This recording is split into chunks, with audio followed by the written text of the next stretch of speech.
Good evening, everyone, and thank you all for joining me.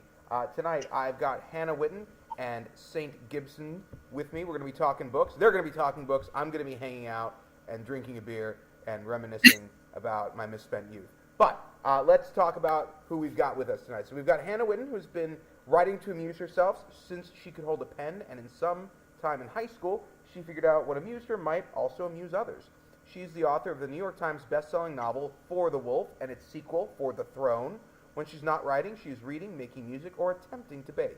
She lives in Tennessee with her husband and children in a house ruled by a temperamental cat. St. Gibson is the author of A Dowry of Blood and other romantic fantasy books. And she works as a literary agent and subsidiary rights manager at the Spielberg Literary Agency. I believe I pronounced that correctly, Spielberg. But yes, you did. Well, good. She holds a bachelor's in creative writing from the University of North Carolina at Asheville and a master's in theological studies from Princeton Theological Seminary. She lives in Boston with her partner and a spoiled Persian cat. Thank you both for being here with me tonight. I am so glad you're here. And since people are here for you and not for me, I'm going to turn it over to you guys. Yay! Hi, how you feeling? Hi, babe. I'm good. How are you? I'm so good. I'm so happy to be here with you. Yes. Saint and I have been good friends for many years now. It's been years now, yeah. Yeah, long before either one of us were really doing this. I know. I think we met through writing Twitter. I believe so. But like back in the day when I was not even yet quarrying when I met. No. Yeah. I was babies. I think like on the verge of querying, but I was on the precipice. Yeah. But it's such a pleasure to be here with you and to celebrate For the Throne, which is very wonderful, and everyone should go out and get a copy. If you don't already have a copy, it is out now. We'd love to see it. How are you feeling? I am, I have a lot of emotion. in a move that surprises no one. Yeah. I am super excited that this book is finally out. Yeah. And kind of like wrapping up things as like people who have already read have pointed out, and I think myself, like the two halves of the duology like read best kind of if you take them as just like one giant book. Mm-hmm. So the fact that the one giant book is now available for people to kind of experience everything in one fell swoop is very, very exciting to me. And I did not think that I was going to be one of those people that got like emotional that a series was over. Oh no. Oh no, hun. Come on. Me not get emotional about something? I get emotional about everything. Emotionable. Good job. Yeah. Wow, I'm doing great. But yeah, so I had to just, have me a little cry last week. So it's a very bittersweet thing. Yeah, I would imagine. I'm really happy to kind of release the story to people, but at the same time, it's like sending your kid to kindergarten or something. Yeah. Was it really like technically demanding to try to wrap up all of the threads, or did it feel more natural? Because I've heard different things from different authors about how like the end of a series feels. Some people are just like, it just happened, and other ones are like, it was pulling teeth. Kind of both. Yeah. So kind of the way that I do things now that I am writing on deadline is I try to be more of a planner. I'm not like naturally a planner. Right. But I don't necessarily outline, but I do try to have like the high points kind of plotted out. And I work with like my editor to make sure like, hey, before I sit down and write like 150 words, let's like look at this and make sure that we think that we're going in the right direction. Mm-hmm. Just to save both of us some time. So that stage was very difficult. Yeah. And it usually is for me. And I think that some of that is just like the way that my brain works is I have a hard time like zooming out and looking at a story like from the outside. I do much better whenever I'm like in the weeds of it. But so like the planning portion was more difficult. But once I actually got into drafting, and especially once I like had banked out a zero draft and kind of knew where I was going and actually was getting to go back in and really kind of sink back down into the characters, it came very easily to the point where I was convinced that I had to be like doing something wrong, because you always hear about like the sophomore slump. and how book twos and series enders are supposed to be these huge millstones. But Throne came very easily. And I thought that meant that I had like circumvented the book two curse. Saw your tweet today. Now I'm staring down the barrel of drafting book two in Nightshade Crown, which is my next trilogy. Oh yeah. I guess all of the angst was saved for this. Great. Good to know. Now I can move on. I am on deadline writing the second book in the Dowry Blood universe, and I was like, this will be great. Like I was really thrilled to be asked to do a second book in the universe, and I was like, sure, more vampires. Yes, what could go wrong? And now I'm just like heavy breathing. Where are you at with that? Like, are you drafting now, or are you still kind of in the planning stages?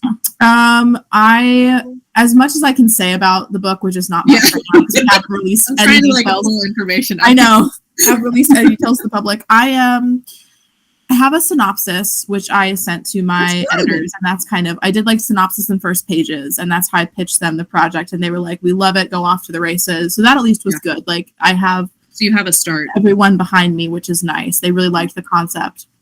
And so now I'm in the drafting stage, and what I've realized recently, like in the last year or so, is that I'm a discovery writer.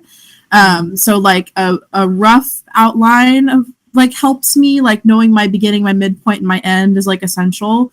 Yeah. But then I'm kind of like, it's like headlights on a car. Like I kind of don't know what's going to come next until I'm actively writing it. Yeah. So we're very early on in the discovery phase. Like I still don't know large plot points and big character moments because we're just not there yet. I do that too, where like you have your big tentpole moments. Mm-hmm. It's like, okay, I need to get to this, but I don't necessarily have a roadmap for how I'm getting to this yet. I just know that is what I am working toward. I think our process is actually very similar. I think so too. Yeah, because I've seen you talk before about calling it like headlights writing, and I vibe with that. Yeah, I'm not sure who said that. It wasn't me. It was someone smarter than me. But I was like, that's where I saw it. Yeah. No, I would agree. Where we both kind of have like your beginning. I sometimes have my midpoint, not always. Oh, I have to have the midpoint. Like that's good. Because I always end up rewriting the middle. Always. For you. Like I say always. Every time up to now, I've always rewritten the middle. And sometimes more than others. Throne, like the first draft of Throne to the finished product, pretty much I redid the entire middle sequence. Oh yeah, I was just about to ask you about that. That's interesting. Yeah. Did you have to change a lot of big plot points, or was it mostly like character stuff? Really. And that's like another weird thing about my process is like usually the changes that I'm needing to make are more granular. Yeah. But then I have to like adjust the big plot point that is still there. Like it is still what's happening, but then I need to adjust it to reflect the more granular changes. So it's more like your big plot points are good and they can stay, but you don't have the right supporting stuff right yet. Yeah, and that's absolutely. Like kind of what most of my revisions end up coming down to. It's like the big ideas are good, but you have to make sure that they make sense and that you have supported them well. And that takes some time. No, it does. There's like, that is the proof in the pudding, my friend. Like that is the real tricky stuff. I feel like, it's like easy to, excuse me. It's like easier to conceptualize like the experience you want the reader to have. Like I often start there. Yes. And to conceptualize how you want the book to feel and like have your big tentpole moments, but like putting down brick by brick and like laying the groundwork to get there, like that is the part that can become very demanding. Yeah. And that's why I'll typically write like my zero draft. I never write the end. Yeah. Because I feel like I can't do the end until I have given it enough like struts up underneath it to that point to feel like I'm equipped to do the end. So usually I will like write up to the climax in a zero draft where I'm not changing anything. Like I'm just kind of going so that I have something to change. And then I'll go back to the beginning and be like, okay, so now that I know exactly what I'm trying to do at the end, I can take that back to the beginning and see what I need to change to make sure that ending is supported. Yeah. I feel like in drafting, my endings are always the weakest point. Like I just rush through them, like when I'm drafting, and my betas and my agent are always like, "Try again, sweetie." But I mean, it depends on the book. Like I've drafted things.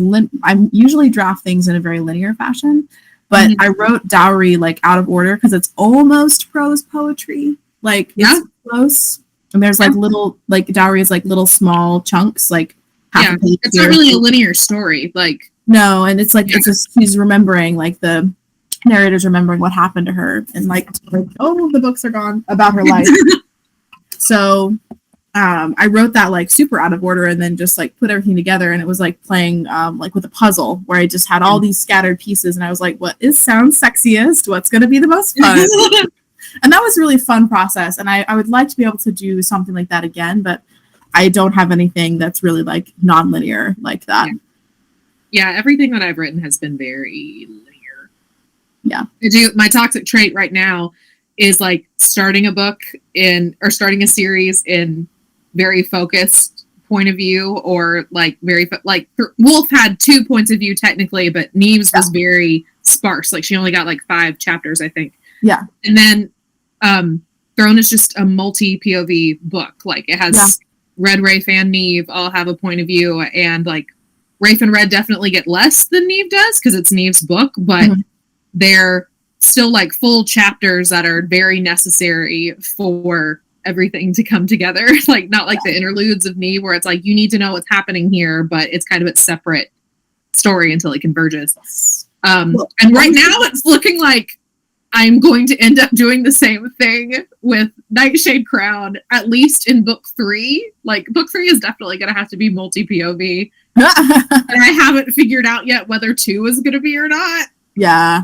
So anyway, that's like the trials and tribulations when you don't know what POV something's going to be in. Yeah. Have you ever had to change, like... Yes. Like, just realize, like, oh no... I had to do that with I had to change the tense for my contract book, the second book in the Dowry universe.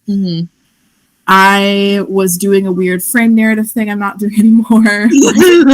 big changes. I was going to ask you though, what was it like getting to spend so much time with Neve in this book? Like, what was that experience like? Because she's so different from Red. I love her. Yeah. Neve has always been my very favorite character in the entire series, in part because she was so difficult.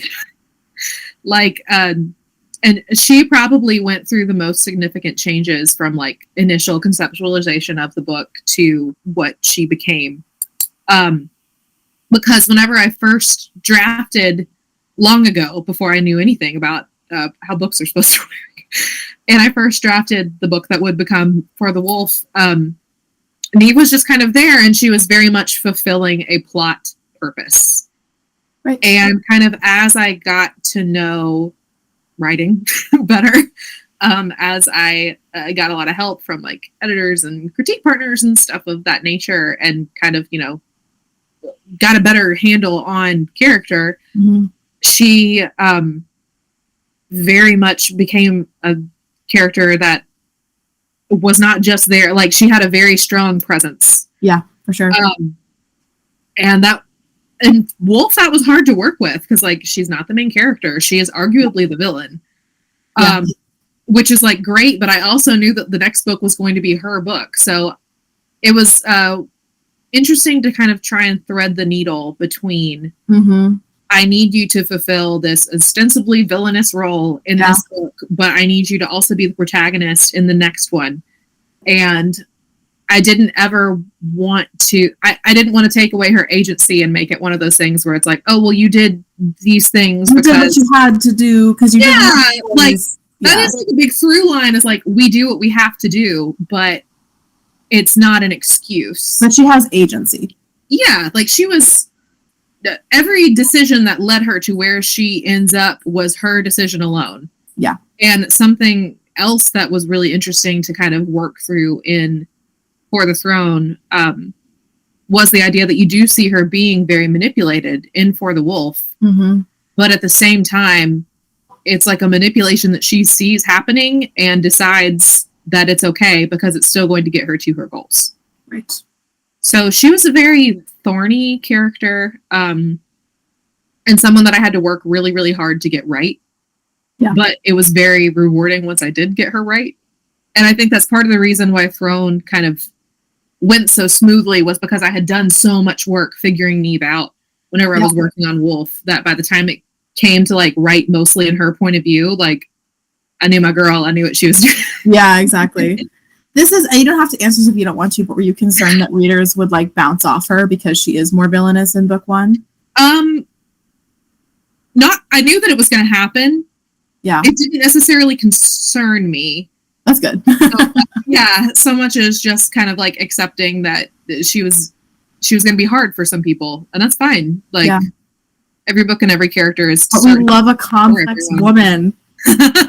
Yeah, and she's certainly that. And I knew that for every person that like really bounced hard off of Neve, that there was going to be another who really saw themselves in her, and that she could be really important for. And I've actually really been pleasantly surprised that there's been a lot of people that were like, I really hated Neve in book one, but she got me. Yeah, I've seen that in the reviews that I've seen floating around on my dashboard. Yeah, for sure. So that and that means you're doing your job well. Yeah. Yeah, good job. Good job, me.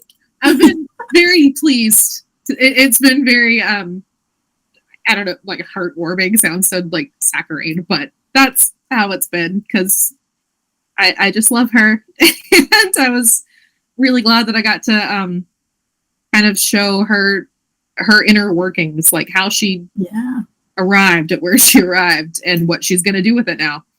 Yeah, absolutely. That's awesome. I think you did a good job. I think you pulled off what you are attempting to do. Yeah, the book is just so rich. The series is so rich, and I love the magic system. I love how grounded it is in the natural world, and I love how you play with issues of fate and agency and power, especially with such interesting. It's this most interesting female-fronted book. Yeah, for sure. Yeah, I'm always looking for more of that. I love a complex woman. Give me a complex woman. Love them. I too wanted to like the power dynamics in Throne. Yeah. Are weird on purpose, and also made very literal on purpose. Like I've been asked before about like what I thought the big draw of fantasy was for kind of like why that is a genre that people are drawn to kind of play with real world things like that. And I think that it's because you can take something that is very like heady and make it very literal. Like with no spoilers, Solmir is literally holding all the power in the Shadowlands, like physically. Yeah. Because if Neve did, it would make it to where she couldn't leave. Right. And so she has to like take it from him in order to use it. And then there's all these through lines about like power that you're given works differently, like it sits differently on you than power that you gain yourself.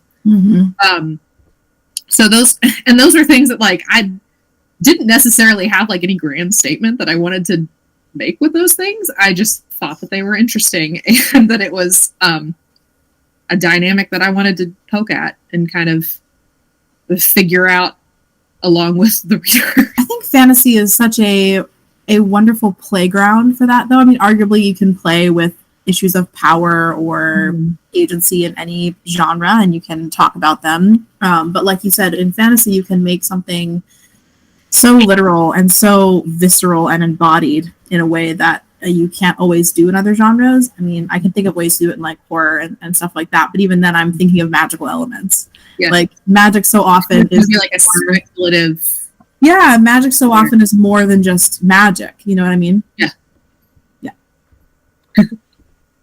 So that was and like kind of figuring that out as far as how the magic was going to work, and like after doing so much with it in Wolf and kind of figuring out how the inverse of that was going to work, that was also a time. Yeah, for sure. So I brought myself back in because I do. I have some questions, and we talked about me coming. People watching at home, I didn't just decide to interject myself here. We asked for the this. period at which we had discussed I would come back and ask some questions. So if you're like, why is this guy here? In? It's me. I'm supposed to be here. So, Yes. first of all, a million questions. Obviously, as a lover of both fantasy and horror, and a firm believer in the power of genre fiction to explore things, I'm going to ask a bunch of questions about that.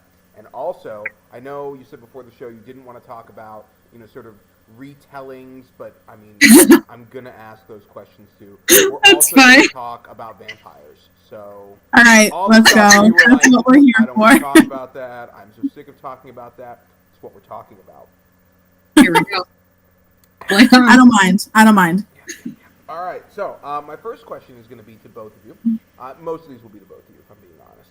But what do you think of the idea that the part of the power in fantasy and in horror is allowing us to explore ideas that sort of strip us of our Homerism towards our beliefs or views? So, like, for example, I often reference Guy Gabriel Kay's The Lions of Al-Rassan as a really spectacular example of this, because he writes a fantastical narrative that involves Judaism, Christianity, and Islam and the relationships these religions have had with each other while making them fantasy religions. And so you're not sitting there going, well, this is my home team, so therefore I'm going to side more naturally over here. Right. I think that fantasy does this really well, and I think horror also allows us to sort of explore kind of social constructs in an abstract, whether it's Grady Hendrix, who I think does a spectacular job of it as well. But what are your thoughts on that? I think that I think that the reason that it can be so effective to do it in speculative fiction is because you can sneak up on people. Yeah. You can frame things in such a way where you are, like you were saying, kind of strip all the things away that are going to make you have this knee-jerk reaction of like cheering for the home team. And by the time you realize who is the home team, like your perspective has already been shifted. Yep. That's me. I'm the one. Yeah. Like, no. Yeah. Yeah, and I've had bazillions of those moments, like as like a lifelong fantasy and horror reader, where you realize like, oh, like that's the bad guy, and here's the parallels I can draw from that to this paradigm that I'm currently living in. And I think that the power of those genres is first of all being able to like appeal to a really wide audience, and just like get in somebody's head and be like, surprise! I got you. Did you know that actually what we're talking about is homophobia? Because it is. Aha! Like, oh, you tricked me again. Oh. And horror, I think, does a lot of the same. Or do you think that it's a little different with horror? I can jump in. I think I totally agree with everything that Hannah has said here. I think that part of the beauty of things with fantastical elements and things that are really larger than life sometimes is that we let our guard down a little bit, because we're like, okay, I'm going to have to let my guard down to learn some new names and to learn a magic system and to go on this adventure and go to a new location I've never seen before that I won't be able to get to experience, you know? And I think that just, it opens up the heart a little bit. And I think horror, because I talk about this on every panel I'm on, I talk about how horror is visceral and embodied. But I think that horror especially can really cultivate empathy, because there's something that happens that's really powerful when you see someone in a state of powerlessness or abject terror or pain or confusion, like these negative emotions. I think that can be really powerful to cultivate empathy, even people that we may not super like or think that we would have empathy for, not our favorite character. And I think it's really natural for us to think about how we would feel if we were trapped or in a similar situation like that. Fiction does that in general, but I think horror in particular does that through accessing those really heightened, like negative emotions almost. Yeah. And that lends itself really, really well to my next question, which is about the retelling of fairy tales. So one of the things that I really loved as I got older and I learned more is that fairy tales are, or were, a method of teaching lessons, exploring ideas. Like, hey, don't wander around in the woods alone. It's probably not safe. hey, don't just trust everyone. Some people are not there to help you. Hey, you should watch out for your siblings. That's the whole point of this thing. And when I think about retellings, I think that they can come in a couple of different flavors. They can be update, where you go, this was written in a time when we had to worry about literal wolves, and now we have metaphorical wolves, so we're going to talk about those. It can also be used to explore new ideas and to teach new things. I have this whole theory that urban legends are our version of Grimm's fairy tales. It's, it's all about be safe. Don't worship an alligator. Exactly. Hold on. Don't go with the boy to make out point, because the hook man is going to get you. It's exactly. When you think about your retellings, do you think of them as dust-offs to kind of bring them to a more modern era, or do you think of them as opportunities to explore modern problems that we're dealing with, or something in between? I thought of mine more the second way, kind of like taking more of like modern ideas and like putting them through this fairy tale framework. The Wilderwood books they're not like straight up fairy tale retellings, but they definitely take a lot of fairy tale like motifs. And so my kind of goal with that, and why there's so many from a bunch of different fairy tales, is I wanted to kind of create something that felt like the fairy tale that all these others could like be offshoots from, like as you're playing this game of telephone through centuries. And that was something that I was kind of exploring with the concept of religion in the books too, of you have all of these pieces and you have the right pieces, but you put them together wrong. So like the idea of a communication breakdown as you get further and further from your primary source, and being able to kind of trace that line of like, okay, maybe this is what this was trying to tell you, but this is what we've gotten from it now.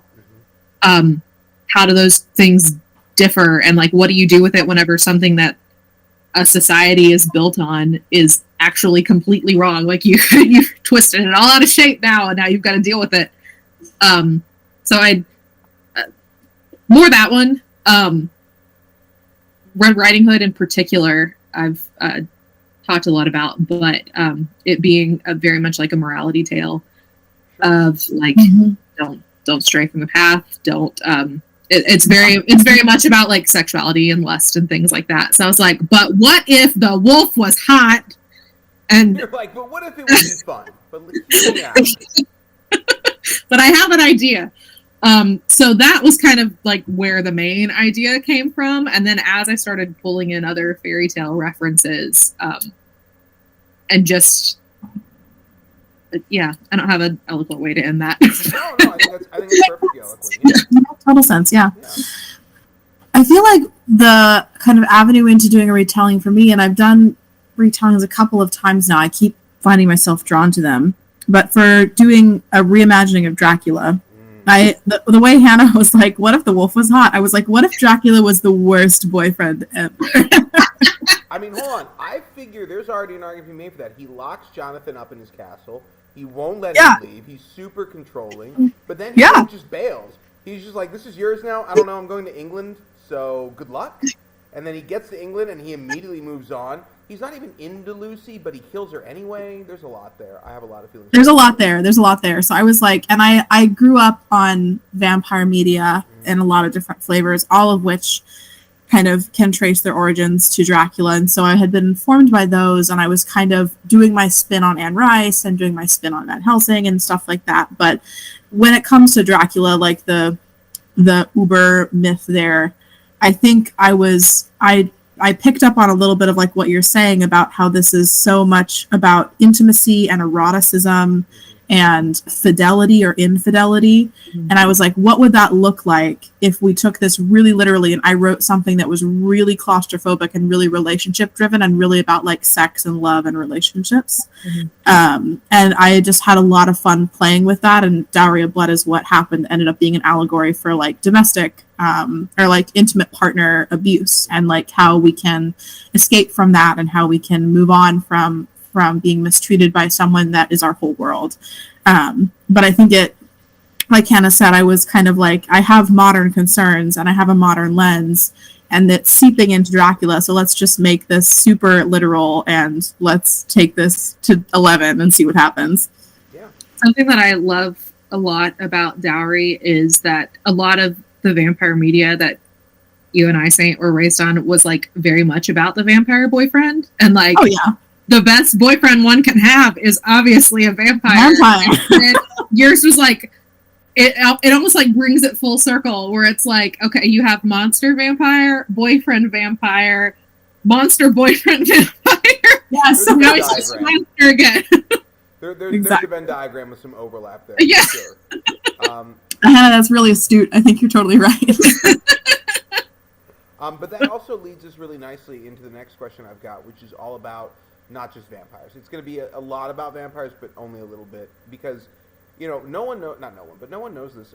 Prior to being a bookstore owner, and prior to owning a dive bar, and prior to a lot of things, what I really wanted to do when I was a kid was, I didn't know what the word for it would have been, but I wanted to like study mythology. Like that was what I wanted to do. And vampires fascinated me, like to the point where I can tell you the first documented case of vampirism in Europe is Peter Plagowitz in Poland. There's a whole thing there. If you have some time, Google it. It's wild. But okay. Yeah. But, I'm down. But I am all about the vampire lore. So to me, part of what you both have talked about and touched on is the idea of sensuality and eroticism in fairy tale. And vampire lore very much has to do with that. It is forbidden. It's transference of fluid.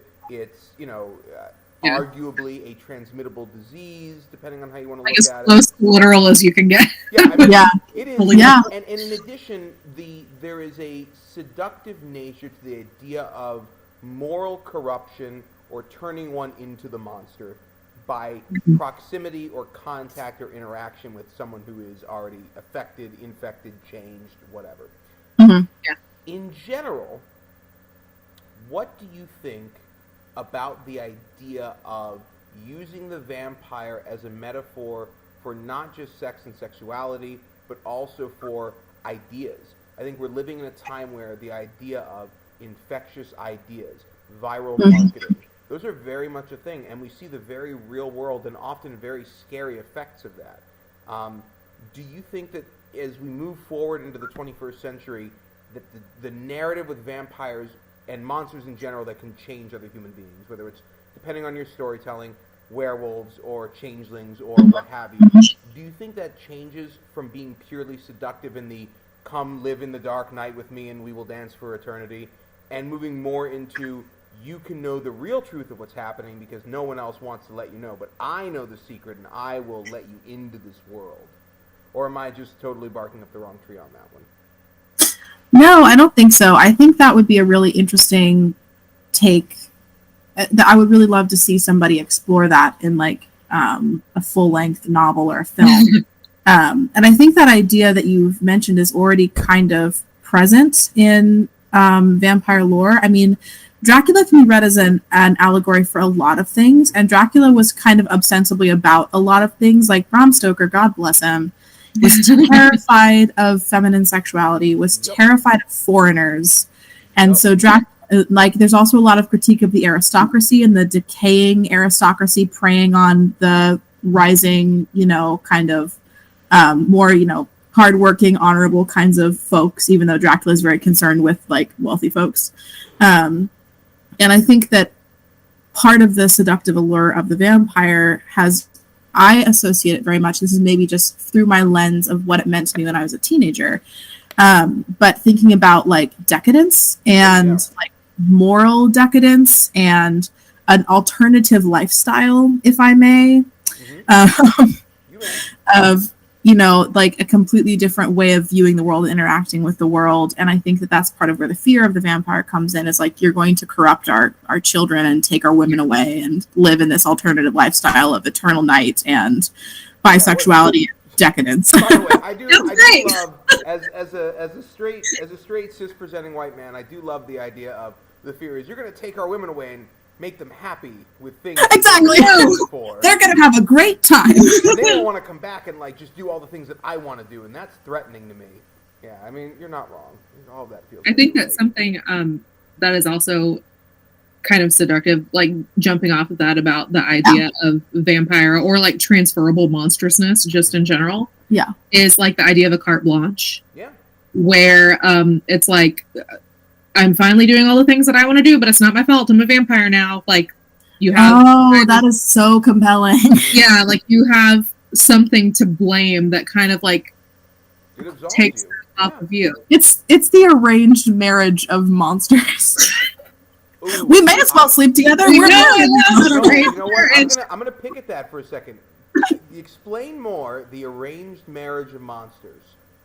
Well, I was just thinking because what Hannah was saying, like like the part of the appeal of the arranged marriage trope is like we may as well fall in love, we may as well sleep together because we're already married. Okay. Not my fault. I didn't ask for this. I didn't ask to get married. Mm-hmm. Yeah, like, all of this is completely out of my control, and it happens to be giving me all the things that I want in my animal hindbrain, but I didn't do anything. Yes. Okay, I dig it. I'm here for it. Let's talk a little bit about world building. So obviously, with both of your books, you did create a unique world, but like most worlds, it has roots in stories that already have existed. However, unlike most books, people are more easily able to see those roots. How important was it for you to either A, highlight specific roots, because you're like, I am trying to show you A is connected to B, and how difficult was it for you to hide others? You're like, I don't need you to see that I'm borrowing this. Pay no attention to the man behind the screen. Yeah. I kind of wanted to... Okay, so the thing that I was going for most is, like, the big fairy tale woods. The one that would be, like, just your typical Grimm Brothers, here is the woods.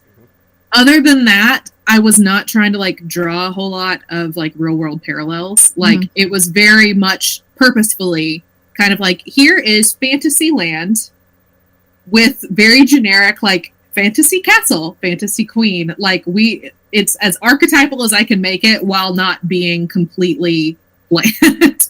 And that was on purpose, because we're pulling from so many different fairy tales and kind of trying to round it into something that feels like, okay, here's where Snow White came from, is like we pulled this part out. Here's where Beauty and the Beast came from, is we pulled this part out. That was Wolf. Throne, kind of same thing, although for some, and I'm trying not to like do spoilers, for some of the old ones I did kind of draw, and they're also very archetypal. Like all of the old gods, like they don't have like super special names or whatever. Like there's one that was the serpent, and there's like reference to it being like the world serpent from Norse mythology. There's there's one called the Oracle that has like vague references to like Oracle of Delphi.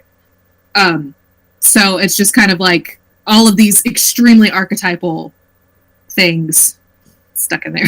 Yeah, no, absolutely. Yeah, that's important, 100%. Yeah. Was it a similar process for you with the Dracula seeds, or was it different? So I had such a smorgasbord of vampire lore to choose from because so many people have done the vampire. Yeah, no, for sure. So many people have done the vampire. It's been with us a really long time. It's been with us before Dracula. It will be there till the end of time, probably. And everyone plays by different rules, and the vampires have different rules. And so every time I chose to accept something out of the mythology, I had to then play by that rule consistently throughout the rest of the book. Like, my vampires cannot go out in the daylight. Not really. They can kind of do dawn and dusk, especially when they're younger, but, like, not really. My vampires can't really eat human food. That turned out to be, like, actually, I kept wanting to make them eat and drink things for the sensuality of it. And I was like, but they can't. And, like, but there were other things that I was like, that's not as important to me, or that's going to be just really difficult to sustain. So I just left it on the cutting room floor.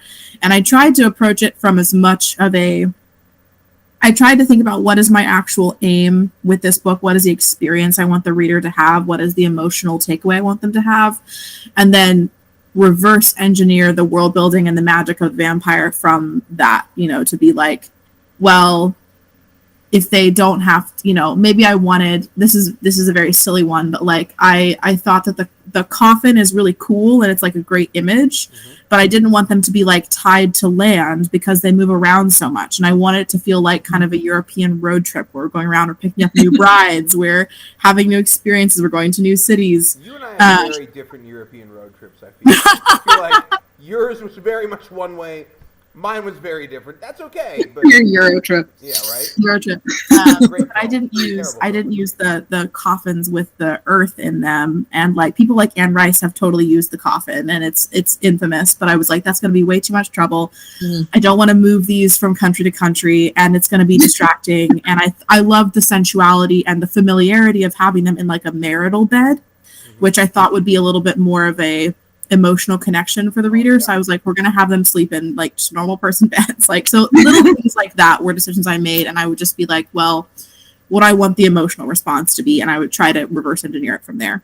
Yeah. No, absolutely. So this next question is purely selfish, and I ask it whenever I have anyone who writes horror or mythology or folklore, because it is my constant gripe. As a lover of horror movies, as a lover of mythology, as a lover of vampires, I do have to speak about my werewolf friends for just a second. Because, do you know what I have not seen done in a lot of places? Truly scary werewolf books. Or truly scary werewolf movies. Werewolves are present in all sorts of media, but like, I mean like true terror, like... Yeah. I am afraid of these werewolves. That is never a thing. And I'm always curious, for people who are far more creative than me and far more talented than me, what's going on with werewolves? And how do we bring... Because, like, when I was a kid growing up, it was vampires and werewolves. That was the rivalry right there. Like, that was the Yankees Red Sox of the mythology world, vampires, werewolves. And somehow vampires, and I'm Team Vampire, have come out in front. There are scary movies about vampires. There are sexy movies about vampires. There are mysteries about vampires. All over the place. Werewolves, I mean, I guess they're not technically werewolves in Twilight, but you do get those. There was the Kate Beckinsale movie series. Underworld. Midhunter on it. Like Kate Beckinsale? Perfectly entertaining. The closest I think we've gotten is Dog Soldiers. Great film. Scottish. Big fan. But... what's going on with werewolves? How do we make scary werewolves? Why aren't they scary? Werewolf think tank. Yeah. It's like a peer-reviewed board of werewolf. I think that the reason why up to this point they have not really been scary or super sexy, like why they haven't really gone either way, is the creature feature factor. Mm-hmm. Say that 5 times fast. Wow.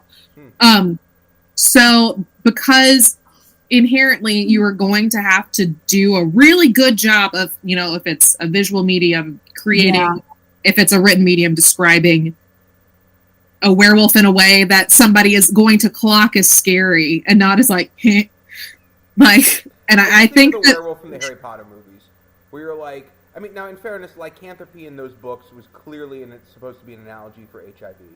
Yeah, that was real rough. But also, like, add it to the list. Yeah, but it looks like weird and sickly, and I'm like, I mean, I don't want it to touch me, but like not in fear. Just it looks gross. Just generally. Yeah, I think that it is more. I honestly think that's what it is. Is like it just comes down to like the technical prowess of creating either a very scary or a very sexy or both werewolf.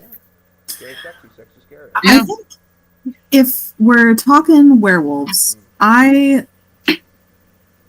this is true of vampires too, but I would say for werewolves even more. Like the horror is really a body horror thing. Mm-hmm. Like it's you are suddenly a stranger in your own body. It's out of your control. You have monstrous urges. You are overtaken by a power, and often the transformation is very painful.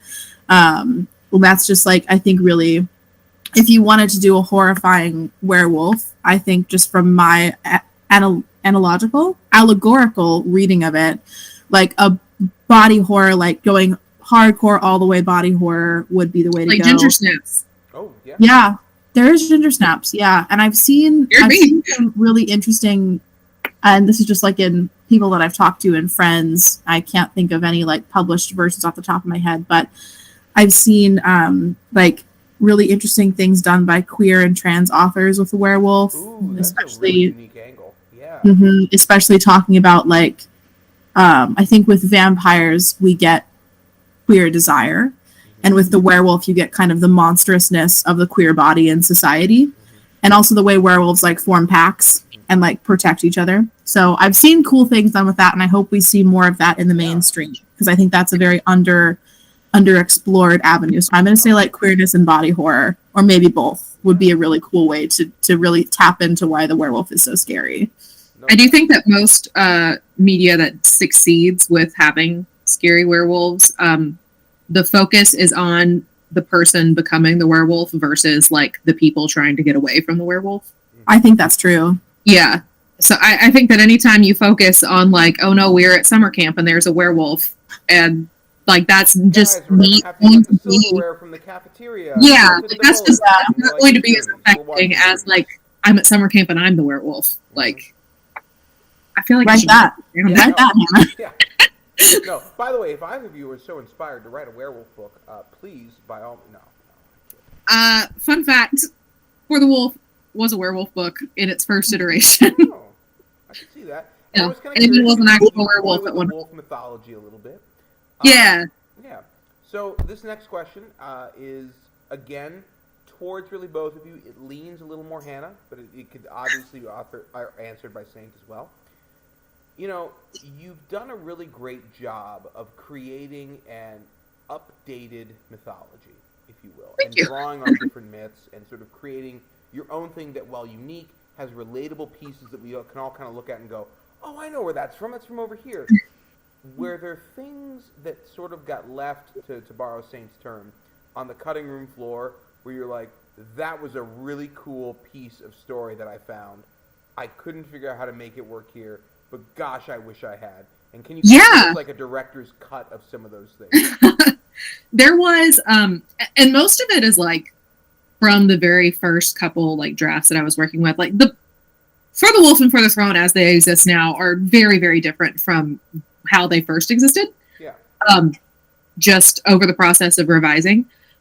So in the very first iteration of For the Wolf, I leaned a lot harder on a lot of fairy tale elements. Like Neve's name in the first iteration of the book was Snow. Like it was very much leaning hard on that like Snow White and Rose Red dichotomy. There was also a scene that I still think of fondly. Before I like figured out exactly how I wanted the Wilderwood to work, there's this whole scene of Red entering the forest and like encountering these pretty terrifying forest spirits that she has to like get past and do the like, what big eyes you have, what big ears you have, what big teeth you have, kind of progression into the forest. And so like that was like how she entered. Like she couldn't enter until she had like made it past these 3 forest things, and the last one like didn't talk. It just like and it kind of like ended up in the book where like the trees like they have the smiles whenever she comes in and they're all like fangy and stuff. That was like directly from this, was like she gets to the last one and the other 2 have talked to her, but then this one it's like doesn't, and she's just like, hey, and then it smiles and it's really creepy and she says, what big teeth you have, and then it like jumps at her. And I really liked that scene, but once I actually figured out like how I wanted the magic to work and how I wanted the forest to work and how all of this stuff was actually going to go together, there was just no way to like make it stay. Yeah. But I liked it a lot. Yeah, no, I dig it. I dig it. Straight from the cutting room floor. And what about yourself? I feel like I kind of had the opposite experience in that Dowry started as a very short poetry prose. I'm not sure what it is. It's an enigma. It's just real pretty. Oh, thank you. Kind of book, and then I got to go back and add in more scenes and kind of beef up the characters and add more vampire-y stuff. I think I ended up but Dowry is so much about the relationships that a lot of what got added in was like one-on-one conversations between the brides, or a certain bride and Dracula, or Alexei, who's a husband. And so I didn't actually have to leave that much out, which was really, really fun. I got to just like kind of keep adding and adding, like you were frosting a cake, and just like adding more sprinkles and stuff until I was satisfied with it. Because I tend to kind of be an underwriter. So my first drafts tend to be pretty on the short side. A first draft for me is like 60K. And for like frame of reference, a full-length fantasy book is going to be between like 80 and 120K. So I'm usually like 25K under, and then I go back in and I add plot points and stuff like that. But I just added a lot of relationship stuff. So I didn't really have to sacrifice too much of the mythology. I feel like I crammed pretty much everything I wanted to get into dowry, and that's a good feeling. Mm-hmm. Yeah. So I'm going to start shifting us over to our end of event questions, only because here's the deal. Part of me, I just want to sit here for a couple of hours and just talk about vampires and monsters, and werewolves and fantasy and horror. But also, I know that the two of you have lives and stuff you'd like. I have nothing. I have dogs. That's my life. Dogs in the bookstore. But y'all do. So I'm gonna, out of respect to you, I'm gonna limit myself to a couple of questions to kind of wrap us up. This has become one of my favorite ones. It was actually from an interview from someone who was coming to work in the store with us. When you read, how does that work in your head? Like, what's going on in your brain when you're reading a book? I see a movie. Yeah, so do I. That's how I write too. It's like watching a movie in my brain and trying to somehow transcribe it. Okay. I think I see a movie too, but more specifically, it's like a music video. Because the vibes. It's a vibe. Yeah, it's a vibe. I know exactly what you mean. Exactly. So it's like a kind of a music video. And then when I write, I always, whenever I get asked the question of like, how do your stories start, which is a very common question I get on panels, I'm always like, I see a music video. I have like 3 minutes of like scenes and vibes, and then I have to reverse engineer the plot from there. And that's kind of how I encounter books as well. Yeah. So that's how I've grown from like staring out the window with my iPod in my parents' car and like imagining me in a music video. Yeah. This is the natural progression. You did it. So say, I'm going to ask this, but like, is there a song that goes with the music video for A Dowry of Blood? Like, is there a Spotify playlist that we can listen to read along with the book? There is a Spotify playlist. You can, if you go to my Spotify, there's a Spotify playlist called Feast on the Ruin of Empires. Mm-hmm. And then I have very detailed playlists for every book that I have ever done. I have very detailed playlists like that follow the plot. Really? Will you share those with us? Is it? I will. I torched my Facebook account a long time ago, so you can't and that's how I signed into Spotify. So now it's just like a string of numbers. But they're on my Instagram story. Okay. Yeah, there's a link to them. I think. I'm pretty sure. I'm H Whitten White. I am H Whitten Writes on Instagram. Okay. So we're both playlist people for sure. Yeah. Spectacular. No, I'm always intrigued by it because I got asked that question. I was interviewing someone. You know, you end the interview. Do you have any questions for us? And you figure like, how much are you going to pay me? What are the hours? Yeah. What's a normal day look like? And this guy was just like, when you read, what happens in your brain? And I was like, well, that's a great question that I've never considered. Like, okay, yeah. So I'd like to ask it here. All right, so my next question, and it's, again, kind of a classic. Is there anything that you're working on right now that you can tell us about? Hannah? I can. So I am working on a new trilogy, completely new world. It's called The Nightshade Crown. The first book is called The Foxglove King, and it comes out on March 7th of 2023. And so I am currently staring down the barrel of book 2 and trying to remember how to write a book. Yep, I get that. I am working on the companion novel to A Dowry of Blood, which I can't pretty much say anything about except it is not a direct sequel. It is a companion novel, and it's coming out in 2023. I really need to write it. Your girl is on deadline. We're working on it. We're working through it. And then I've also been working on a series that is very near and dear to my heart. That is a urban fantasy series about, Hannah knows. Urban fantasy series about a Boston psychic who has to team up with his sorcerer ex-boyfriend and the ex's new wife to break a family curse. And they all kind of fall in love in different ways. And I can't say anything about that, but I do have secrets about it. So things are moving in the right direction.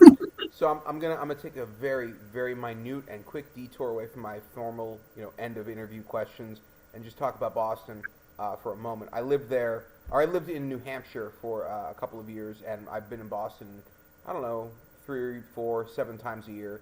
I lived in North Brookfield for not too long, so Boston and I have a very real love.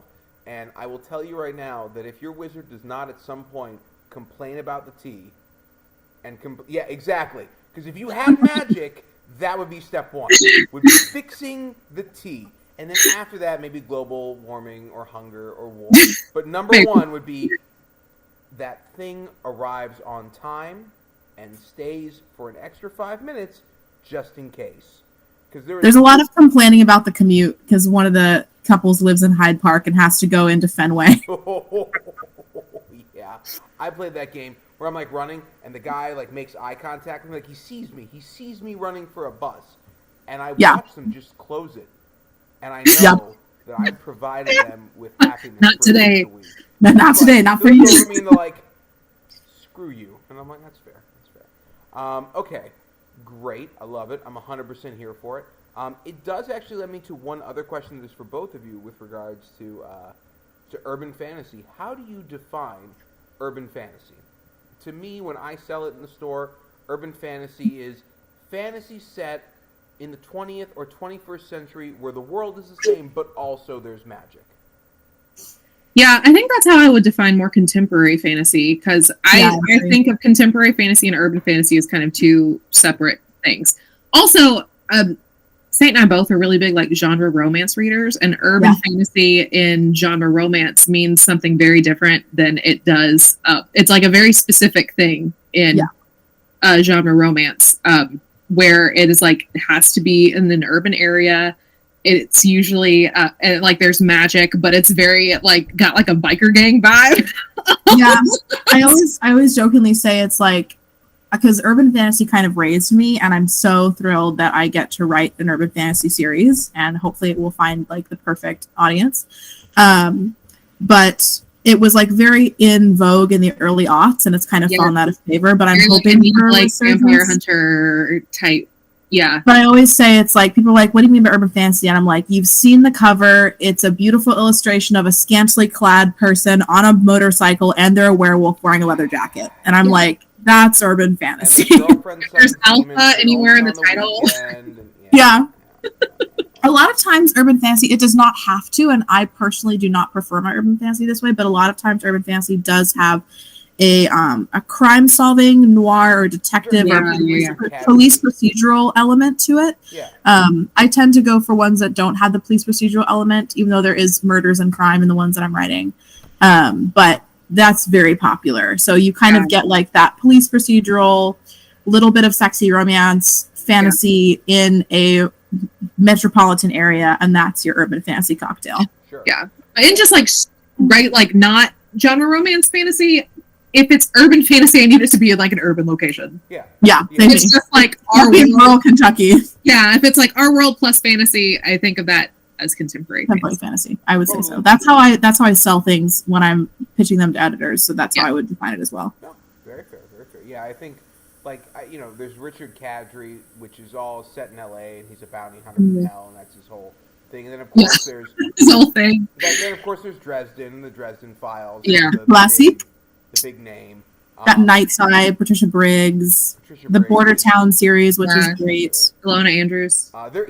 Actually, come to think of it, and I cannot remember the name of the series. It is a werewolf biker gang LGBTQ romance series. I want to read it. What is it called?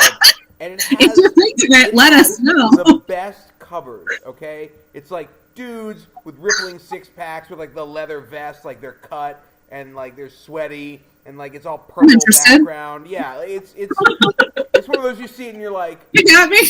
You're like, yeah, I know what you are. I don't have to read you. I understand. I want to read this book. I also want a T-shirt with this cover on. All right.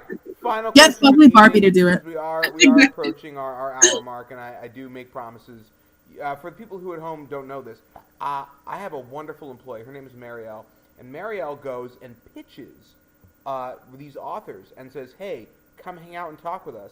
But like they want to know how long we're going to chat for, and I have to tell them like no more than an hour. And I've gotten in trouble before because authors have had alcohol, and then I get alcohol, and then we drink, and then 2 hours go by. Yeah. It happens. I have to go now. So I now have a hard rule of an hour. I'm like, I won't do more. So for my final question of the evening, and it is again a question that came actually not from me, but from a member of one of our audiences from a previous event. Who is your authorial doppelganger? And you may be asking, what is an authorial doppelganger? Great question. I will tell you. Me and Hannah are both like, I'm gonna get in trouble. Now, this is the author whom you feel most exemplifies your style, or you're like, I have read their stuff, and that feels like something I could have written. Like, we feel like spiritual brothers or sisters Right. in that Right. Oh, yeah, no. And then everyone gets really modest about it, and they're like, well, like, I don't know, I don't want to. Like, no, screw modesty. Who's your guy? I want to be Robin McKinley. Okay. Oh, that's good. Yeah. I can see that for you. Okay.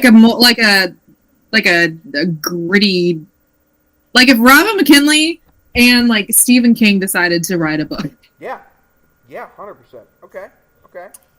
I think we have slightly different strengths, but I think especially if we're going off A Dowry of Blood, the author that is closest, and she was a huge inspiration to me, and I've had the pleasure of, you know what I'm going to say. I've had the pleasure of meeting her a couple of times at conventions, is Catherine Valenti. Oh, yeah. I think that we have a very similar, we have a poetry background, we kind of are very prose forward, love a good toxic relationship, love a good sensual descriptor. Catherine is just like balls to the wall, though. Like I always say that, like something wild always happens in the 11th hour of a Catherine Valenti book. I never know what it's going to be, and I get so excited. I'm like, oh, we got 50 pages left. Yeah, if you are at home and you're listening, and you've never read Catherine Valenti, Deathless is a great. Deathless is my whole personality. That is concerning. That is very concerning. It's Stalingrad. How is that your whole person? You know what? More like the romance in Deathless. Okay. Yeah. Okay. No, Dowry of Blood was hugely influenced by a couple of books and musicals, and Deathless is among them. So I definitely owe a great debt to Catherine Valenti's work. Spectacular. And with that being said, now comes the part of the show where I shamelessly plug the bookstore.